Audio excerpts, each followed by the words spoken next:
I want to share a story with you from Greek mythology.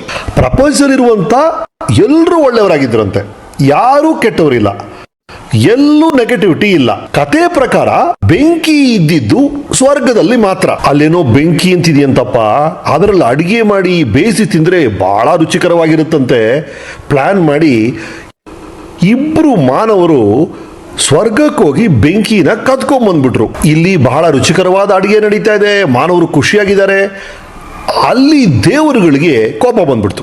ಈ ಮಾನವರಿಗೆ ಪಾಠ ಕಲಿಸ್ಬೇಕು ಅಂತ ಪ್ಯಾಂಡರಾ ಅನ್ನೋ ಸುಂದರಿ ಕೈಯಲ್ಲಿ ಒಂದು ಪೆಟ್ಟಿಗೆಯನ್ನ ಉಡುಗೊರೆಯಾಗಿ ಕಳಿಸಿದ್ರು. ಅಲ್ಲಿವರೆಗೂ ಪ್ರಪಂಚದಲ್ಲಿ ಒಳ್ಳೆಯವರೇ ಇದ್ರು ಅಂತ ಹೇಳಿದ್ನಲ್ಲ, ಯಾವಾಗ ಮನುಷ್ಯರು ಪ್ಯಾಂಡೋರೋಸ್ ಬಾಕ್ಸ್ ನ ಓಪನ್ ಮಾಡಿದ್ರು, ಮೊದಲನೇ ಸಲ ದ್ವೇಷ ಹೊರಗೆ ಬಂದು ಒಬ್ಬನ ಹೃದಯದ ಒಳಗೆ ನುಗ್ಬಿಡ್ತು. ಅಸೂಯೆ ಹೊರಗೆ ಬಂದು ಇನ್ನೊಬ್ಬನ ಒಳಗೆ ಹೊಟ್ಟೋಯ್ತು. ದುರಾಸೆ ಹೊರಗೆ ಬಂದು ಮೂರನೇವನ ಒಳಗೆ ಹೊಟ್ಟೋಯ್ತು. ಹೀಗಾಗಿ ಮನುಷ್ಯರಲ್ಲಿ ನೆಗೆಟಿವ್ ಇಮೋಷನ್ಸ್ ಶುರು ಆಗೋಯ್ತು, ಜಗಳಗಳು ಶುರು ಆಗೋಯ್ತು, ಎಲ್ಲಾ ಕಡೆ ಸಮಸ್ಯೆಗಳು ಶುರು ಆಗೋಯ್ತು. ಈ ಮನುಷ್ಯರಿಗೆ ಅರ್ಥ ಆಯ್ತು, ನಾವು ತಪ್ಪು ಮಾಡ್ಬಿಟ್ವಿ, ನಾವು ಬೆಂಕಿನ ಕದಿಬಾರ್ದಾಗಿತ್ತು.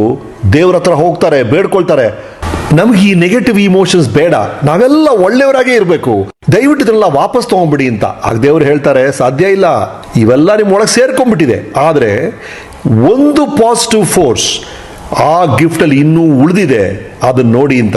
ಆ ಪ್ಯಾಂಡೋರಾಸ್ ಬಾಕ್ಸ್ ಅಲ್ಲಿ ಕೊನೆಯದಾಗಿದ್ದಂತ ಫೋರ್ಸ್ ಭರವಸೆ, ಹೋಪ್. ಆವಾಗ ದೇವ್ರು ಹೇಳ್ತಾರೆ, ಈ ಎಲ್ಲಾ ಸಮಸ್ಯೆಗೂ ಇರೋದು ಒಂದೇ ಒಂದು ಪರಿಹಾರ, ಹೋಪ್. ನಿಮ್ಮಂತ ಮಕ್ಕಳನ್ನ ನಾನು ನೋಡಿದಾಗ ನನಗೆ ನೆನಪಾಗೋದು ಅದೇ, ನೀವೇ ಹೋಪ್. ಇಲ್ಲಿ ಪ್ರಪಂಚದಲ್ಲಿ ಪ್ಯಾಂಡೋರಾಸ್ ಬಾಕ್ಸ್ ಓಪನ್ ಆಗ್ಬಿಟ್ಟಿದೆ, ಎಲ್ಲಾ ಕಡೆ ನೆಗೆಟಿವಿಟಿ ಇದೆ, ಎಲ್ಲಾ ಕಡೆ ತಪ್ಪಾದ ವಿಷಯಗಳು ನಡೀತಾ ಇದೆ. ಇದನ್ನೆಲ್ಲ ಕರೆಕ್ಟ್ ಮಾಡಕ್ ಸಾಧ್ಯ ಅಂದ್ರೆ ನಿಮ್ಮಿಂದ, ಮಕ್ಕಳಿಂದ ಮಾತ್ರ. You are the hope of the world. Kindly remember this. ನಾಳೆ ನೀವು ಡಾಕ್ಟರ್ ಆಗ್ತೀರಿ, ಇಂಜಿನಿಯರ್ ಆಗ್ತೀರಿ, ಏನೋ ಮಾಡ್ತೀರಿ, ನೆಗೆಟಿವ್ ಕಡೆ ವಾಲ್ಬೇಡಿ. Not towards aggression, not towards violence, not towards injustice, not towards division, but towards unity, towards justice. You should be the heroes.